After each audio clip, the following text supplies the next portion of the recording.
Hi, I'm Roberta Naas with ATimelyPerspective. We're here at Watch Time New York, and I am here today with Charris from MB&F, one of my favorite brands. Oh, thank you, Roberta. I really shouldn't say that, but MB&F is 12 years old, and I don't think that I have a viewer out there who doesn't know about this company and this brand.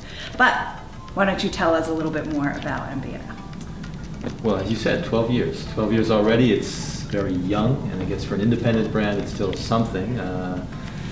12 years of ups and downs. There have been difficult times, of course, and we don't hide that. You know, it is challenging as an independent brand, right, but good times as well. And it's actually a good time right now. We feel a lot of interest in our products, which is great. A lot of very faithful collectors, so cannot complain. That's good.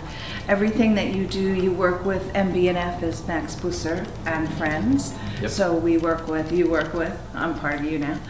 You're one of the friends, absolutely. And working with different watchmakers, engineers. Craftsmen, perfect, okay. Yeah. So you've had some incredible timepieces over the years. All with a very space age theme or something very different.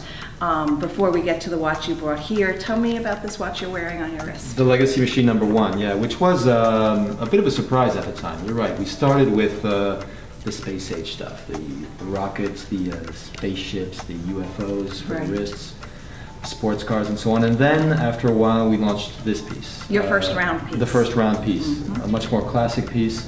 A lot of people didn't understand at the beginning. They thought, you know, this is not what MB&F is about. To us, it was important because even though those spaceships and so on did, you know, represent the brand for a while, the ingredients inside those horological machines, as we call them, the ingredients were always about traditional mechanical watchmaking. So, not a major change, but now it's a bit more obvious, I suppose, in these more classic cases. So this started the whole Legacy Machine thing. The idea, the way we presented it was, take the team, take Max and the rest of us, and send us back a century or two. So forget the spaceships, forget Star Wars and Star Trek and everything else, but do something a bit more classic. That was the idea. But you did classic with a twist. We've got a domed crystal, and we've got the balance curved and raised right up to the point, so that you've got a very three-dimensional piece. So it's a really nice blend of history and Max and space age. Yeah, that's what we try to do. We make machines. You know, I always say when we say watch, the word watch, it seems a bit strange to us. It's a machine, and it happens to tell time. So yes, it's definitely very three-dimensional. It's that's why we rip the balance wheel out of the movement and suspend it. And this case, and on this watch, we had the vertical power reserve indicator as well. So that's what we like to do.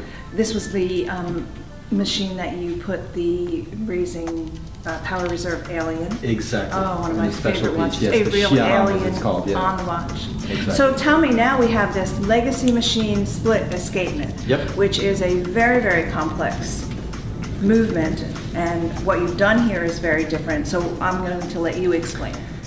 Why split escapement?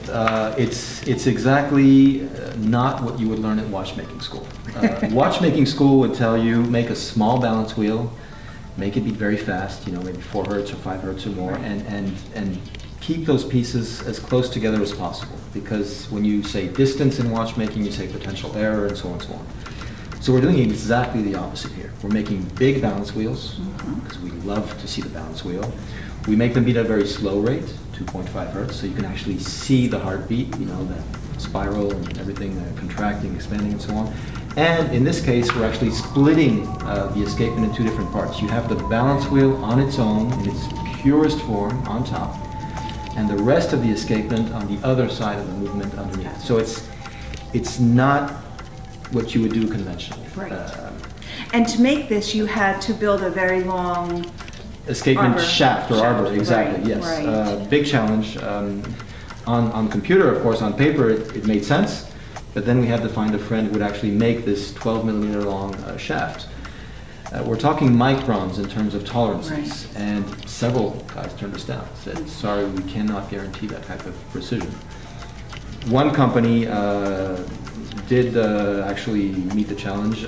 Believe it or not, the name of the company is Precision Engineering. Okay. They're in Schaffhausen. Very fitting. Absolutely. Swiss Germans, you know, very serious guys. They do a fantastic job, so they deliver these shafts to us, and that allows us to make these watches. That's fabulous. And so how many versions of this watch will we have? 4 different finishes. What we've done on the dial is a frosted finish, which we love. Very special. That frosted finish is all done by hand. Absolutely. Right. It's not sandblasting. It's frosting, which is a metallic brush by hand. So there's a yellow gold, a rose gold, a ruthenium, and a blue PVD, so 4 different versions. Yeah, blue is nice. I like them all, but blue is especially nice. Each one is 18 pieces. Right. There's also a cool date function on the side here, and I'll say a few words about that. We realized that a lot of our collectors don't set the date on their watch. This is true. They have lots of watches. Yes. So we wanted a watch that allowed the very quick and simple setting of the date. Okay. And it's also foolproof, meaning if you do that at midnight, you forget, shouldn't be doing any adjustments to the date, the system deactivates. Oh, fabulous. Okay. Voila. Well, I know it wasn't the first time that you were told no with your ideas by friends.